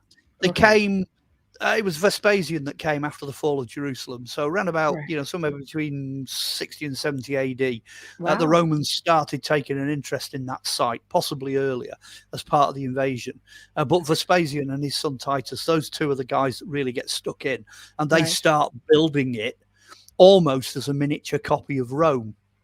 I think they intended to have it as the capital of the western part of the Roman Empire, and it's built on a hill, and it's 11 acres bigger than any other Roman fort ever built. It's got unique buildings, it's got unique defenses, it's got a massive military station bang in the middle of it, because obviously they need it. And at the end of the day, if you go, Camelot, well, let's face it, if everything to do with Arthur is like 100 yards down the road, he's right next door to it, and there's nowhere else anywhere like it, nowhere at all. And it's got the amphitheater where the early Christians were martyred. It's got the white walls that make it the holy city of God, the white city of God. It's got the biggest baths complex anywhere that's converted to a Dark Age palace. It's got the biggest Principia, which is the military building anywhere in Britain. So it's got all the military forces there. And it's got Tabliarum Rotundus, which is the round table. It's the round building. It's the elliptical building. Well, and so I was going to ask next. The round table. Tabliarum Rotundus. That's what they would have known it as in Latin. This is where it gets absolutely nuts, because that building and most of Roman Chester was still standing in 1066 when William the Conqueror came over here. William rode into Chester in 1072, and voila, there it is. He's got the whole legend in front of him. The Vikings had that, the Welsh had that, the Irish had that, everybody had that. That city of Chester was standing, for another 500 years after Arthur. So they knew things about that place that we don't know, because we've ended up just being stuck with it as ruins. But the archaeology, I mean, it's flawless. It's you can't argue. Some people argue that it was, somewhere in Scotland, or it was Wroxeter, which is this big sprawling metropolis of domestic buildings and stuff. You got all this, that, and the other going on, but there's nowhere in the entire Western Roman Empire like Chester. That has nothing like it. Yeah, they went all out for it. We're going to hold that thought, because I have to do a station ID, the job thing again. Off you go. I know. So for those just tuning in, you are listening to the Outer Realm Radio, and our special guest tonight is Mark Olly, and we are talking about his book, The Polychronicon of Merlin, Joseph, and Arthur. And all I'm going to say is, holy crud.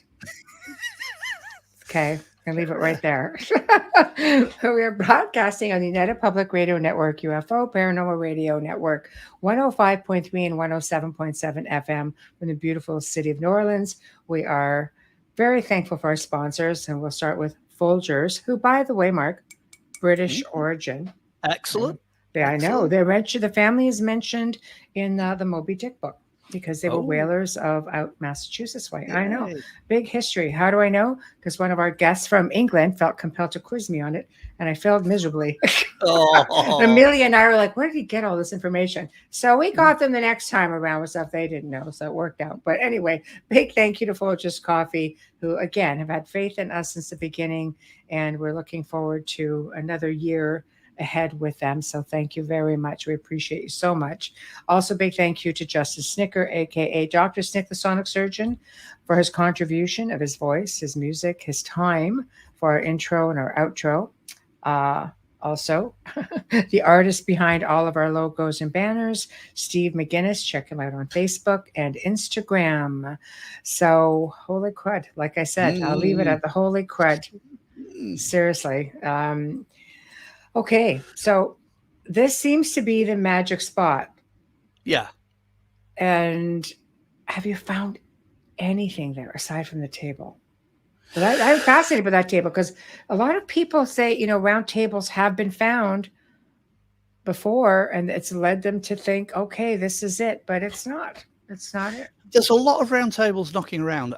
Yeah. They're usually landscape features, which means they were only named when maps were invented, so they're no more than a few hundred years old. Right. The oldest one, which we know of, is the one from the medieval tournaments that's hanging in Winchester, but that can be carbon dated, tree ring dated, etc., to about 1320 either side of that. That's way out of way out of Right. kilter. And then there's a lot of other prehistoric features and stuff that people, garden features, you name it, and they're all going, oh yeah, that's the round table, that's the round table. But there's nothing like the elliptical building at all. The sad thing is, though, that in the 1970s, they actually destroyed the entire site. It does not exist anymore. I thought you guys protected stuff in Wales, man. What happened? We do now, but this is an example of Chester being in England. The 1970s English planners decided that's where they were going to put the bus station.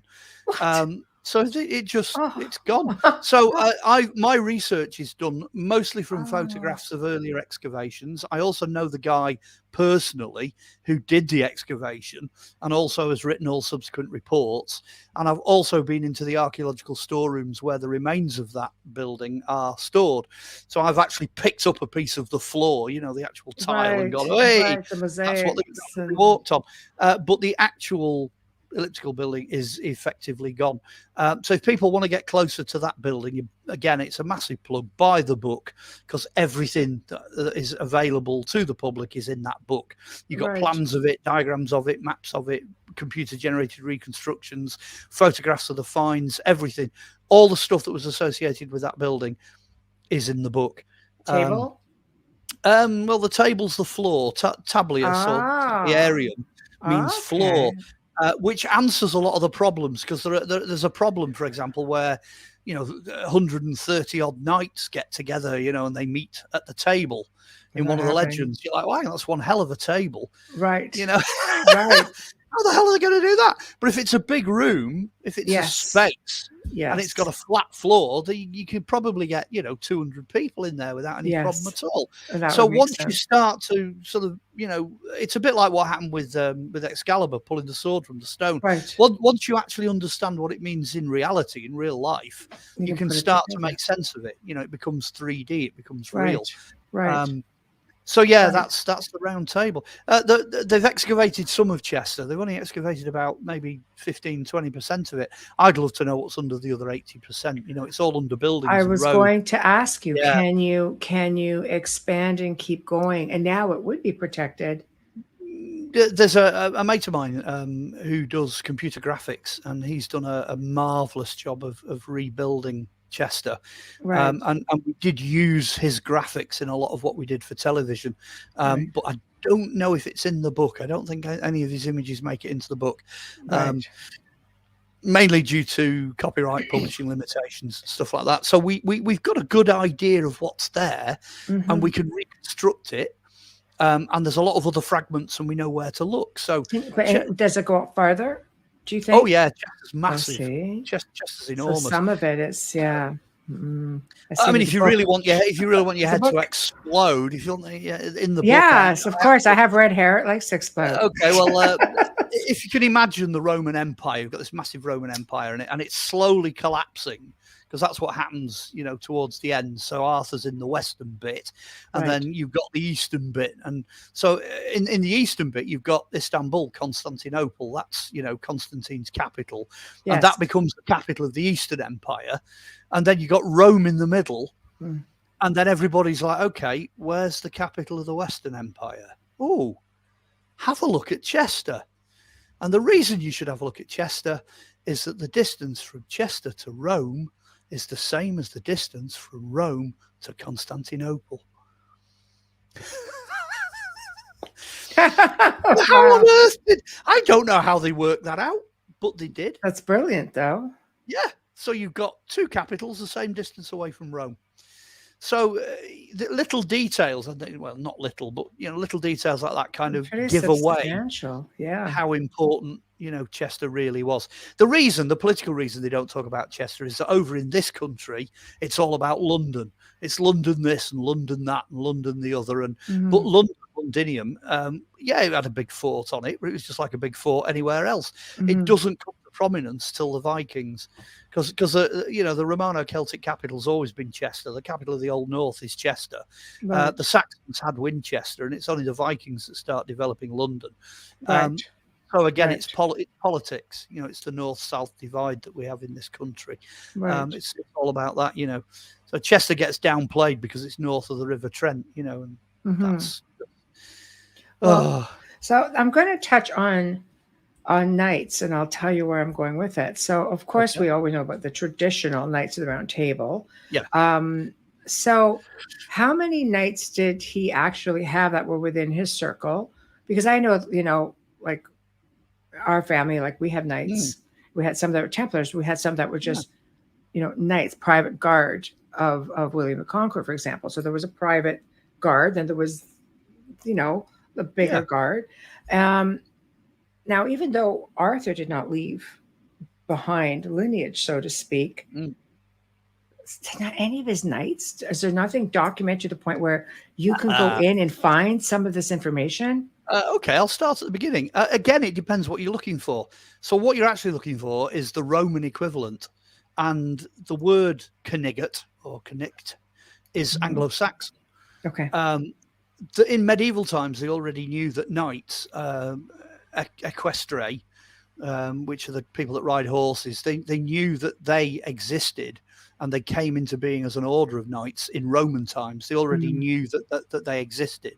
So Arthur's following that tradition. He's following the tradition of groups of Roman knights, which is what the Scythians were. Now, Arthur, then, you've got Arthur, who is a warlord. He's a Duke of Battles. And immediately under him, he then has 12 knights. And we know who these knights are.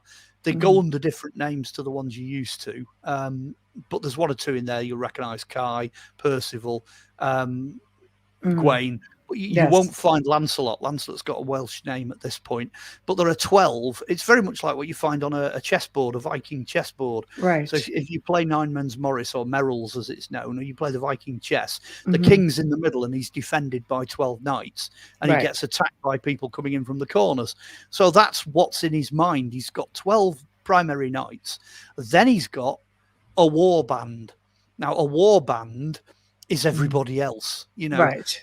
So there's him, there's 12 knights, 12 commanders, and then a load of other knights that are there when he needs them.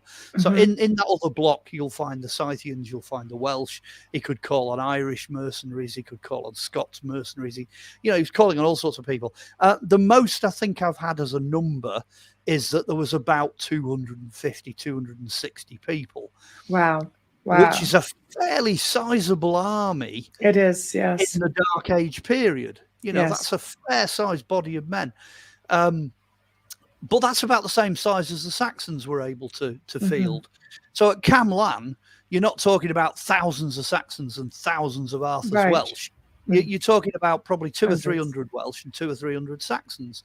Right. And they run at each other in the Valley of Camlan, which is still there. I mean, they've known where the battle was for the last 1,000 years. So you can go visit that. That's actually, it's a bit of a tourist attraction in mid-Wales. You can go and see it.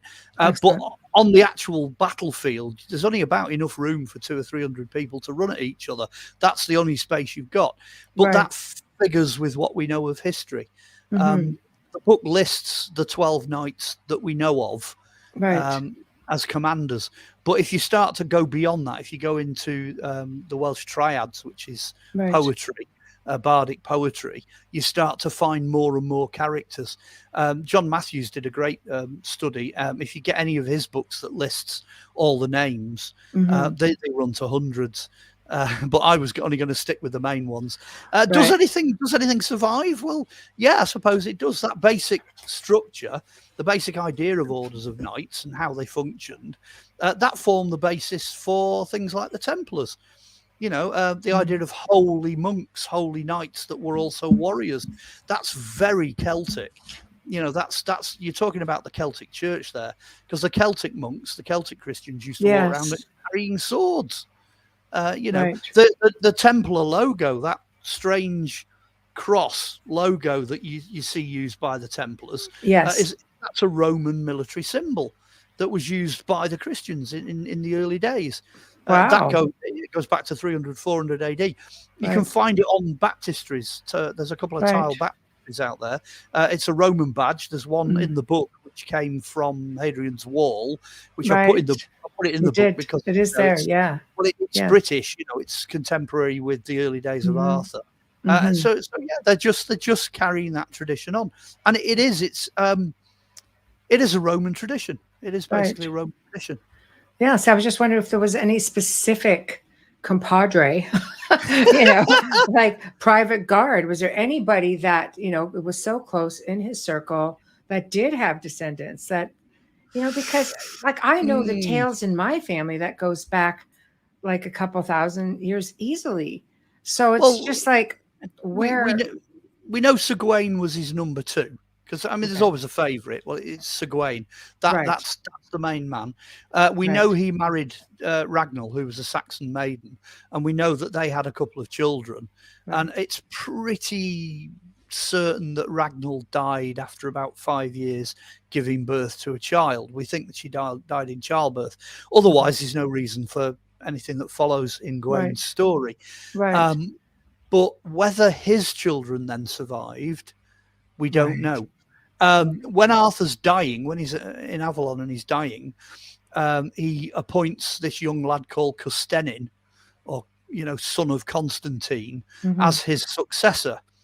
So we know there was other family from the Clyde Peninsula, because that's where Constantine comes from. He's one of Arthur's other, cousins, nephews, whatever. Where Custennin goes, nobody knows. Good chance he was probably bumped off by the Saxons at some point. Because it's like, wow, fantastic, I can follow Arthur. Boom, dead. That's probably what happened. Not a lot of longevity. Not in the Dark Ages. Plus the fact you've also got this massive elephant in the room, which is what happens in 539 AD when Krakatoa erupts and you get the Leonid meteorite shower coming through and the whole of the planet goes to hell in a speedboat. There's volcanic eruptions, there's 3 years of nuclear winter, there's plague, there's all this sort of thing, which is why Arthur is the last of the old age. And then everything else is regarded as a new age. Because there's this whopping great big, cataclysm that happens either side of 540.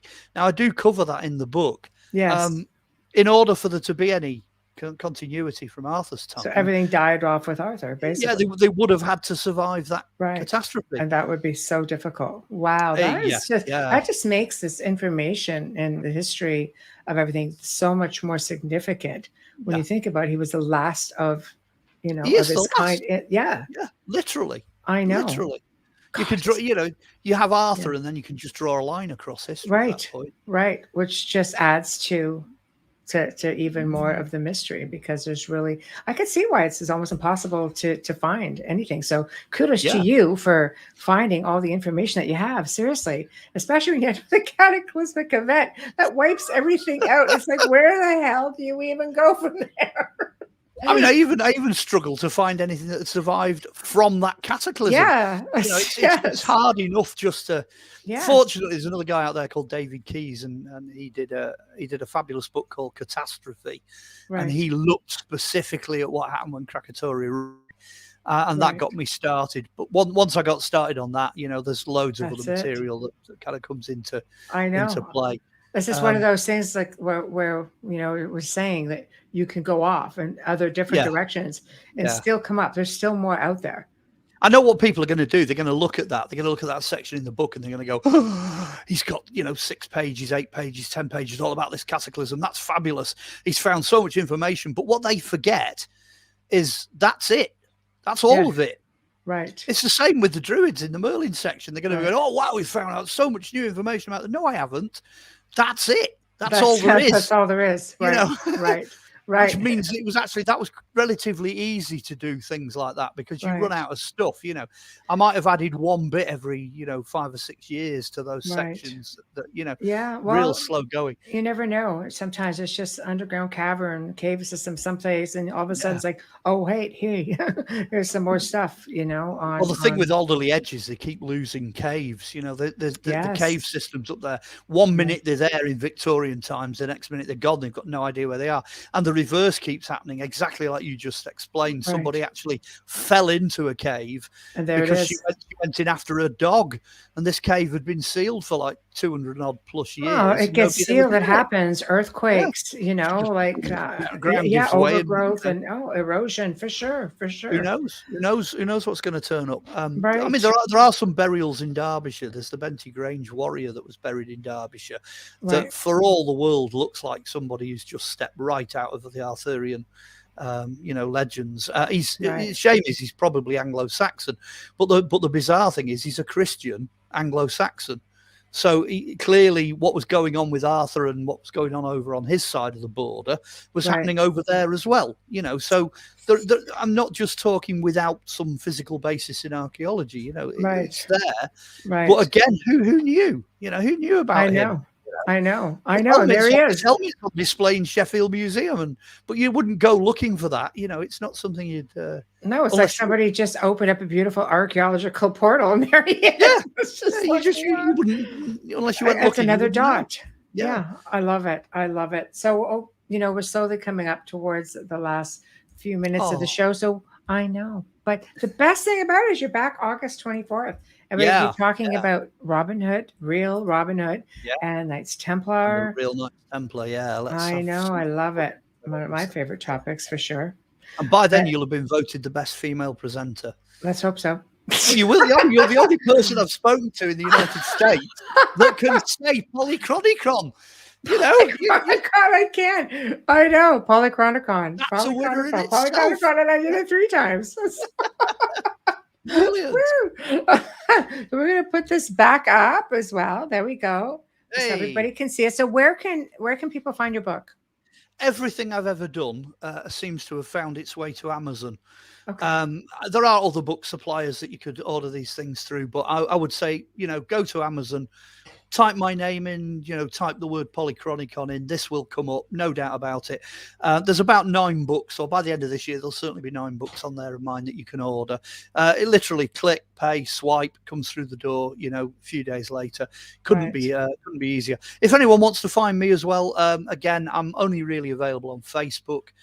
If you go onto Facebook, friend me, send me a message on Messenger, you know, we can sort of take it from there. So it's really dead easy. Amazon or Facebook, that's it. Wow, nice and easy. And what do you have coming up aside from our show in August? Oh, gosh. I've got a few things I can leak, actually. I did a TV series, a very popular one called Lost Treasures. There's 22. Oh, it's great. 22 episodes of that, yeah. There's one episode 1, that everyone can get hold of. And I'm just in the process of negotiating, trying to get the other 22 episodes online. So hopefully between now and the next interview, I'll be able to tell you where to go to find those. Also, there's a new book coming out, which is Europe's Roswell, all about UFOs. That's not due out till the end of the year. But it's only fair, isn't it? I mean, Philip does something on King Arthur, so his speciality is UFOs. So I need to give him a book on UFOs. We're very fortunate. So it's only fair that I give him something he's used to. So that's coming up. Right. And then I'm doing a couple of conferences in August over here in the UK. Loads of stuff like that. In the UK particularly, I think the episode season 19 of Ancient Aliens, which I did 2 or 3 episodes Season 19 already. Yeah, wow. That's coming out over here. I've seen you on. I'm on the Crop Circles one. I'm on a couple of the others as well. Excellent. Ancient Catastrophes and something else. Obelisks, I might be on that one as well. Right. So yeah, there's lots going on. There's loads happening. There is, which is fantastic because it just, people find you and it comes back to the Polychronicon. You like that word now, don't you? I do, because it just rolls off so easily now. Once you get used to it. I know. We're going to start a whole thing. I should make people send me in video footage of them saying Polychronicon. Yeah, you can do that. There's a couple of documentaries I did in the years gone by as well, and we're trying to get those onto the same site as the Lost Treasures thing. So hopefully by the end of the year, you'll be flooded with information. So where's the easiest site for people to come and find all of this? Well, at the moment, you can't find.